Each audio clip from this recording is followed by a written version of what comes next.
சகோதரர் அசோக் அவர்களுக்கும், சகோதரர் ஜனார்தன் அவர்களுக்கும், சகோதரர் லூயிஸ் அவர்களுக்கும் மற்றும் அவர்களோடு கூட்டணி கட்சியை சார்ந்த நிர்வாகிகள் அத்தனை பேருக்கும், மாவட்ட தலைவர் குமார் உட்பட பாஜகவை சார்ந்தவர்களுக்கும் எனது வணக்கம். இன்றைய நாள் ஒரு பொன்னாள். ஏன்னா இன்னைக்கு பாரதிய ஜனதா கட்சியின் சார்பில் தேர்தல் அறிக்கை நாங்கள் சேகரித்து கொண்டிருக்கிறோம். அதற்கு தேசிய ஜனநாயக கூட்டணியின் சகோதரர்கள் அனைவரும் ஒத்துழைப்போடு ஒன்றாக இந்த தேர்தல் அறிக்கை தயாரிப்பதற்கு முழு உறுதுணையாக இருக்கிறார்கள் என்பதற்கு இந்த நிகழ்ச்சியே ஒரு சான்று. அதனால மக்களோடு மக்களாக, மக்களுக்காக மக்களிடமிருந்து நேற்று கூட நான் சிறு குறு வியாபாரிகள், கடலை மிட்டாய், தேன் மிட்டாய் தயாரிப்பவர்கிட்ட போய் அவர்களோட குறைகளை கேட்டறிந்தேன். அதே மாதிரி நேற்று நெசவாளர்களின் குறைகளை கேட்டறிந்தோம். இதே மாதிரி எல்லா இடங்களுக்கும் போவது மட்டுமல்லாமல் இருந்த இடத்திலேயே இருந்து கூட தேர்தல் அறிக்கைக்கு அவர்கள் குறிப்புகளை கொடுக்கலாம். 7878786060 இந்த மிஸ்ட் கால் கூட கொடுத்து அதன் மூலம் பாஜக இணையதளத்தை தொடர்பு கொள்ளலாம். இன்றைய காலகட்டத்தில் தேசிய ஜனநாயக கூட்டணி வெற்றி பெற போகிறது என்பதில் எந்த சந்தேகமும் இல்லை. அண்ணன் எடப்பாடியார் அவர்கள் முதலமைச்சராக அமரப்போகிறார்கள் என்பதில் எந்த சந்தேகமும் இல்லை. ஏன்னா எங்கள் கூட்டணி உறுதியாகி கொண்டிருக்கிறது, எதிர்கட்சி கூட்டணி உதிரியாகி கொண்டிருக்கிறது. காலையில அண்ணன் திருமாவளவன் சொல்லிட்டாரு, நாங்க அழுத்தம் கொடுக்கல, ஆனா எங்களுக்கு நீங்க மறைமுகமா அழுத்தம் கொடுத்தீங்கன்னா நாங்க கூட்டணியை விட்டு விலகி விடுவோம்.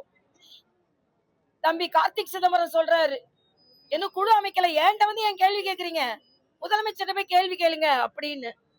அதே அவங்களோட பொறுப்பாளர் சொல்றாரு, 2 மாசமா காத்தே இருக்கோம், இன்னும் குழு அமைக்கல, இன்னும் பேச்சுவார்த்தை நடத்தல. ஆக அவர்கள் காத்திருக்க வேண்டியதுதான். ஆணவத்தோடு பேசினார்கள். ஆணவம். தேசிய ஜனநாயக கூட்டணி எங்க இருக்கு, எங்க அவங்க கூட்டணி அமைக்க போறாங்க, எங்க வெற்றி பெற போகிறார்கள் என்று. ஆனால் இன்று அந்த ஆணவத்திற்கு மக்கள் பதிலடி கொடுக்க ஆரம்பித்திருக்கிறார்கள். இன்னைக்கு இளைஞரணி மாநாடு விருதுநகர்ல நடக்குது. இதற்காகவாவது மக்கள் புறக்கணிப்பார்கள், இளைஞர்கள் புறக்கணிப்பார்கள். எந்த காமராஜர் கல்வியோடு உணவும் கொடுத்தாரோ அவர் அவங்க ஊர்ல வச்சு கேவலப்படுத்தி அசிங்கமா விமர்சனம் செய்து தோற்கடித்து விட்டு அந்த மண்ணில் போய் நீங்கள் எப்படி இங்க இளைஞரணி மாநாடு நடத்துவீர்கள்? அதே மாதிரி உதயகுமார் அண்ணாமலை பல்கலைக்கழகத்துல இன்னைக்கு முதலமைச்சர் உட்கார்ந்து வீடியோ பேசிக் கொண்டிருக்கிறார். பழைய கதையெல்லாம் இந்த 20 வயது இளைஞர்களுக்கு தெரியாது என்று பேசிக் கொண்டிருக்கிறார். ஆனால் 1949 இருந்து இளைஞர்களை நீங்கள் தமிழக அரசியலில் எவ்வளவு கேவலப்படுத்தினீர்கள், எவ்வளவு மோசமாக நடத்தினீர்கள் என்பதை எடுத்து சொல்வதற்காகத்தான் நாங்கள் இருக்கிறோம். பல்கலைக்கழகத்துல ஒரு மாணவர் கலைஞருக்கு டாக்டர் பட்டம் கொடுப்பதை எதிர்க்கிறார், அவர் மரணம் அடைகிறார். இதுதான் அவங்களோட இளைஞர்களை அவர்கள் நடத்திய விதம். இன்று போதை கலாச்சாரம், வன்முறை கலாச்சாரம், சட்டம் ஒழுங்கு இல்லாதது. தாமா அன்பரசன் சொல்றாரு, அன்புமணி ஒரு பட்டியலிடுவாரு, பெண்களுக்கு பாதுகாப்பு இல்ல, சட்ட ஒழுங்கு சரியில்லை, கஞ்சா அதிகமா இருக்கு. எங்களோட கூட்டணி கட்சி தலைவர்கள் என்ன பேசுவாங்கன்னு அவங்களுக்கே தெரியுது. ஏன்னா அதெல்லாம் இருக்கிறது. கேவலமா அப்படி கிண்டலா பேசுறாங்களாம். ஆனா இன்றைக்கு சொல்கிறேன், தேசிய ஜனநாயக கூட்டணி வெற்றி பெறும். அதுல வேற நான் கார்ல் மார்க்ஸுக்கு எதுக்கு சிலை என்று கேட்டு இருந்தேன். எல்லாம் பொங்கி பொங்கி வராங்க. நான் சொல்றேன், இன்று மரியாதைக்குரிய பாரத பிரதமர் அமெரிக்க ஒப்பந்தம் மூலமாக இந்த திருப்பூர்ல உள்ள ஜவுளி தொழில் மேன்மை அடைய போகிறது, ஏற்றுமதி அதிகரிக்க போகிறது. விவசாயிகள், அதுல பயிர் விவசாயிகள், நெல் விவசாயிகள், கடலை விவசாயிகள், பூக்களை விவசாயம் செய்பவர்கள், பால் உற்பத்தியாளர்கள் எல்லோரும் பலன் பெறுவார்கள் என்று பிரதம அமைச்சர் தனித்தனியாக கொடுத்திருக்கிறார். ஆனா இந்த நாட்டு மக்களுக்கு நல்லது நடந்துடக்கூடாது என்பதற்காக ட்ரம்புக்கு பிரதமர் அடிமையாகிவிட்டார். இது ராஜதந்திரங்க. உங்களை மாதிரி தந்திரவாதி கிடையாது மரியாதைக்குரிய பிரதமர். ராஜதந்திரத்தோடு நடந்து கொண்டிருக்கிறார். எல்லாவற்றிற்கும் மனதிற்கு வேதனையான ஒன்று, தமிழகத்திலிருந்து சென்றவர்கள் பிரதமரை தாக்க முற்பட்டிருக்கிறார்கள் என்று சொல்லும் பொழுது தமிழகம் வெட்கி தலைகுனிய வேண்டிய சூழ்நிலையில் இருந்து கொண்டிருக்கிறது. அதனால இன்றைய காலகட்டத்துல தேசிய ஜனநாயக கூட்டணி வெற்றி பெறும். அதற்கு அச்சாரம் தான் இந்த நிகழ்ச்சி என்று நான் தெரிவித்துக் கொள்கிறேன்.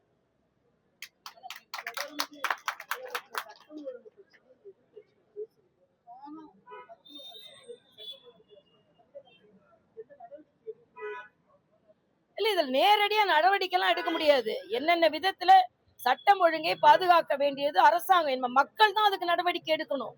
நாங்க எதிர்த்து குரல் எழுப்பலாம். மக்கள் தான் அதுக்கு தக்க நடவடிக்கையாக 2026ல அவர்களுக்கு தக்க பதிலடி கொடுக்க வேண்டும் என்பது எங்களது கருத்து. நாம மத்திய அரசு அடக்குமுறைய கொண்டு வந்துட்டா உடனே பாருங்க எங்களை அடக்குறாங்க அப்படின்னு சொல்லுவாங்க. அதனால பொதுமக்கள் தான் இதற்கு பதில் சொல்ல வேண்டும். என்ன மிஞ்சி மிஞ்சி போனா 2 மாசம் இருக்கு. அதுக்கு பொதுமக்கள் நல்ல பாதுகாப்பான சட்டம் ஒழுங்கோடு ஒரு ஆட்சி நடக்க இருக்கிறது. இந்த சட்டம் ஒழுங்கிற்கு மக்கள் பதிலடி கொடுப்பார்கள் என்பது எனது கருத்து.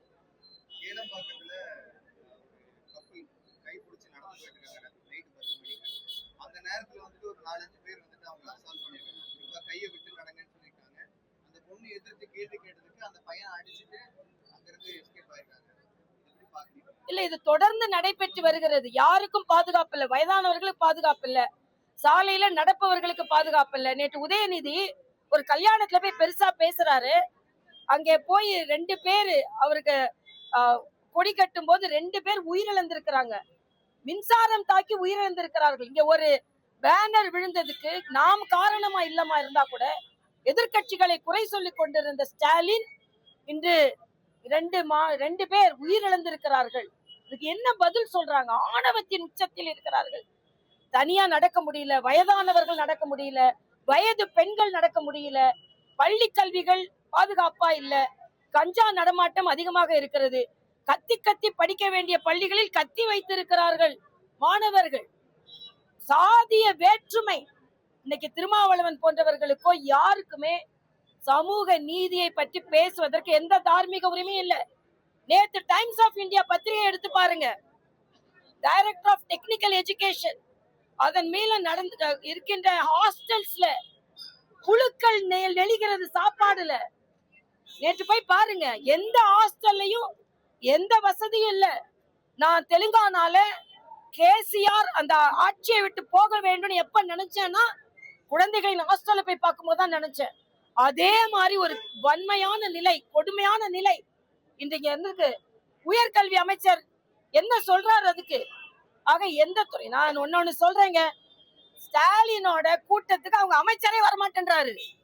அவங்க அமைச்சரே புறக்கணிக்கிறாரு. இந்த கூட்டத்துல வந்தா நம்ம லாய்க்கு இல்ல, நமக்கு ஒண்ணு வேலை ஆகாது அப்படின்னு ஸ்டாலினோட அரசாங்க விழாவை அவங்க அமைச்சரே புறக்கணிக்கிறாரு.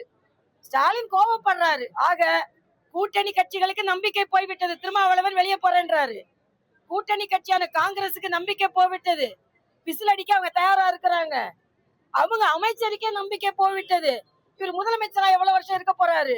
நாம ஏன் அந்த கூட்டத்துல கலந்துக்கணும்னு வேற கூட்டத்துல காந்தி கலந்துருக்கிறாரு. ஆக உங்க மேல எல்லாருக்கும் நம்பிக்கை போய்விடுச்சு, உங்க கட்சி உட்பட என்பதுதான் உண்மை.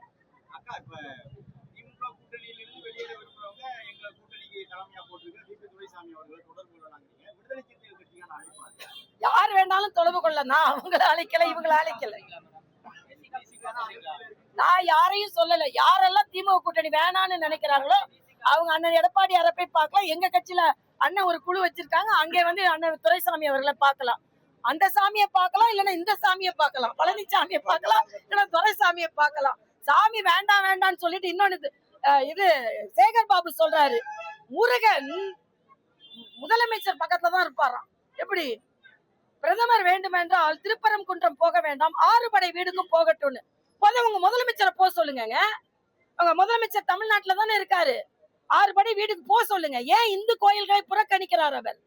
அதனால சாமியை புறக்கணிப்பவர்கள், சாமி வேண்டான்னு சொல்லி கொண்டிருப்பவர்களை விட்டு இங்கே உள்ள சாமியை வந்து பார்க்கட்டும்ன்றது எனது கருத்து. தென்சென்னை நாடாளுமன்ற தொகுதியில போன தடவை போட்டிட்டீங்க. இப்போ அந்த தொகுதிக்கு உள்ள வரக்கூடிய வேளச்சேரி தொகுதியில போட்டியிடுவதற்கு வாய்ப்பு இருக்கா? என் கட்சிக்கு நாங்கள் அடிபணியும் தொண்டர்கள்.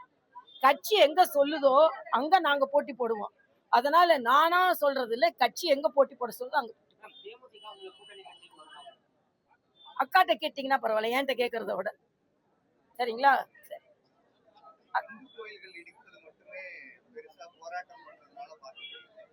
இன்னொரு பக்கம் பாக்குறப்ப சிறுபான்மையினரை பாதுகாப்பா இருக்கக்கூடிய அரசு நிறைய மசூதிகளும் வெடிச்சு வரதா குற்றச்சாட்டுகள் பல இடங்கள்ல எடுத்துட்டு இருக்கு. இல்ல, அவங்கதான் இஸ்லாமிய மாநாட்டுல எந்த வழிபாட்டு தடங்களும் இடிக்க கூடாதுன்னு தான் எங்களோட கோரிக்கை. ஆனா நீங்க இந்து கோயில்களோட உண்டியல் எல்லாம் எடுத்துட்டு உண்டியல் வேணும், இந்து மதம் வேண்டாம், இந்து கொள்கை வேண்டாம், இந்து சாமி வேண்டாம், ஆனா அங்க உண்டியல் வேணும், அங்குள்ள நகை வேணும், இப்படி அவங்க பேசி கொண்டிருக்காங்க. எங்களை பொறுத்த வரைக்கும் எம்மதமும் சம்மதம். எந்த வழிபாட்டு தலங்களை இடிக்க கூடாது என்பதுதான் எங்களது கருத்து. எங்களை அகில பாரத தலைவர்கள் என்ன முடிவு செய்யறாங்களோ பொறுப்பாளர்கள் பியூஷ் கோயல் போட்டு 1ஆம் தேதி வராரு. நாளை 9ஆம் தேதி எங்களுக்கு வராரு, எங்களுக்கு வழிகாட்டுறார் கூட்டணி பற்றி. ஏன்னா எங்களுக்கு எங்களோட தேர்தல் அறிக்கை குழுவை காலையில் 9 மணிக்கு சந்திக்கிறார், 10 மணிக்கு சட்டமன்ற பொறுப்பாளர்களை சந்திக்கிறார், இரவு 9 மணிக்கு வேற ஒரு முக்கியமான நிர்வாகிகள் கூட்டம் இருக்கு. கூட்டணி கட்சிகள் தலைவர்களை சந்திக்கிறாரான்னு எனக்கு தெரியாது, மாநில தலைவர்கள் தான் கேட்கணும்.